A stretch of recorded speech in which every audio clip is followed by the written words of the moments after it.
America నుండి ఇండియాకి డబ్బులు పంపాలంటే ఇప్పటికీ ఆ పాత పద్ధతులేనా? అందుకే వచ్చేసింది మైపర్సు. Download now.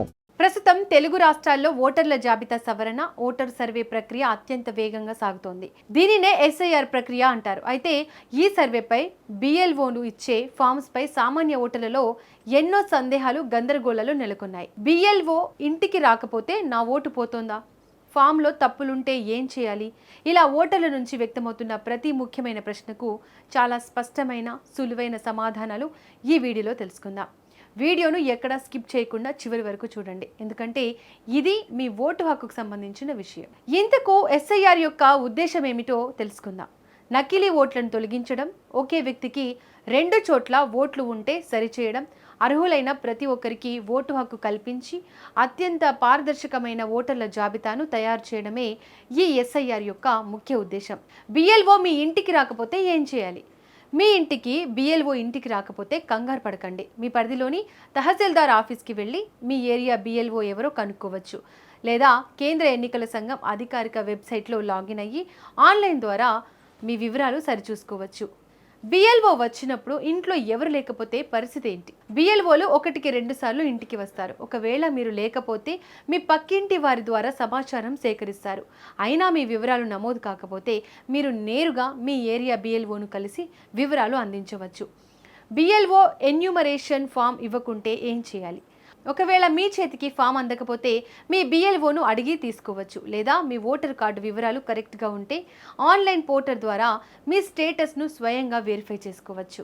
బిఎల్ఓ ఇచ్చిన ఎన్యూమరేషన్ ఫామ్లో పేరు, ఇతర వివరాలు తప్పుగా ఉంటే ఏం చేయాలంటే, ఫామ్లో వివరాలు తప్పుగా ఉంటే ఆ తప్పులను అక్కడే సరిదిద్ది సరైన ఆధారాలను, అంటే ఆధార్ కార్డు లేదా 10వ తరగతి సర్టిఫికేట్ వంటివి జత చేసి బిఎల్ఓకు తిరిగి ఇవ్వాలి. బిఎల్ఓ ఇచ్చే ఎన్యూమరేషన్ పత్రంలో వివరాలు తప్పుగా నమోదు చేస్తే మరో పత్రం ఇస్తారా అంటే, బిఎల్ఓ ఇచ్చే ఎన్యూమరేషన్ పత్రంలో వివరాలు తప్పుగా నమోదు చేస్తే మరో పత్రం ఇస్తారా అంటే ఇస్తారు. మీరు పూరించేటప్పుడు తప్పులు ఎక్కువైతే బిఎల్ఓను అడిగి మరొక కొత్త పత్రాన్ని తీసుకొని జాగ్రత్తగా నింపవచ్చు. పత్రం స్వీకరించిన తర్వాత తప్పులు గుర్తిస్తే అప్పుడేం చేయాలి? ఒకవేళ మీరు ఫామ్ ఇచ్చేసిన తర్వాత తప్పులు గమనిస్తే కంగారు పడకండి. ఓటర్ల జాబితా ముసాయిదా విడుదలైనప్పుడు ఫామ్ 8 ద్వారా ఆన్లైన్లో కానీ ఆఫ్లైన్లో కానీ ఆ తప్పులను సులభంగా సరిచేసుకోవచ్చు.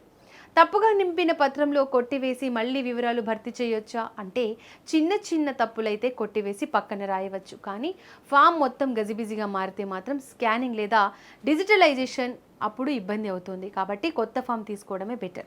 2 రాష్ట్రాల్లోనూ ఒకవేళ ఉదాహరణకు ఏపీ, తెలంగాణలో ఓటు హక్కు ఉంటే పరిస్థితి ఏంటి? చట్ట ప్రకారం ఒక వ్యక్తికి ఒకే చోట ఓటు హక్కు ఉండాలి.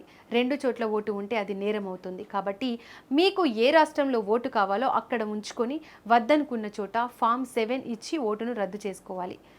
ఇల్లు మారితే ఓటు పోతుందా అంటే, ఇల్లు మారితే ఓటు పోతుందా అంటే, ఇల్లు మారినంత మాత్రాన ఓటు రద్దు కాదు. కానీ మీరు కొత్తగా మారిన నియోజకవర్గం లేదా పోలింగ్ బూత్ పరిధిలోకి మీ ఓటును మార్చుకోవడానికి ఫామ్ 8 నింపి అప్లై చేసుకోవాల్సి ఉంటుంది.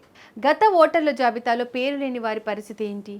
పాత జాబితాలతో సంబంధం లేదు. ప్రస్తుతం మీ వయసు 18 ఏళ్ళు నిండి మీ దగ్గర సరైన అడ్రస్ ప్రూఫ్ ఉంటే మీరు కొత్త ఓటర్గా నమోదు చేసుకోవడానికి అర్హులు. నిర్ణీత డెడ్లైన్లో పత్రాలు ఇవ్వకుంటే ఓటు రద్దవుతుందా? నిర్ణీత సమయంలో వివరాలు ఇవ్వకపోతే మీ ఓటు సందేహాస్పద ఓటుగా మారే ప్రమాదం ఉంది. అయితే వెంటనే రద్దు చేయరు. నోటీసు ఇచ్చిన తర్వాతే తదుపరి చర్యలు ఉంటాయి. కాబట్టి సకాలంలో స్పందించడం మంచిది. కొత్తగా ఓటు కావాలంటే ఏం చేయాలి? 18 ఏళ్ళు నిండిన ప్రతి ఒక్కరూ కొత్త ఓటు కోసం ఫామ్ 6 నింపాలి.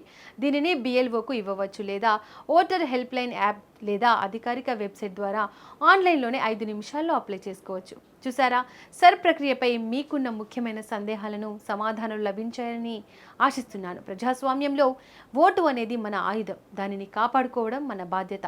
వెంటనే మీ ఓటు వివరాలను సరిచూసుకోండి.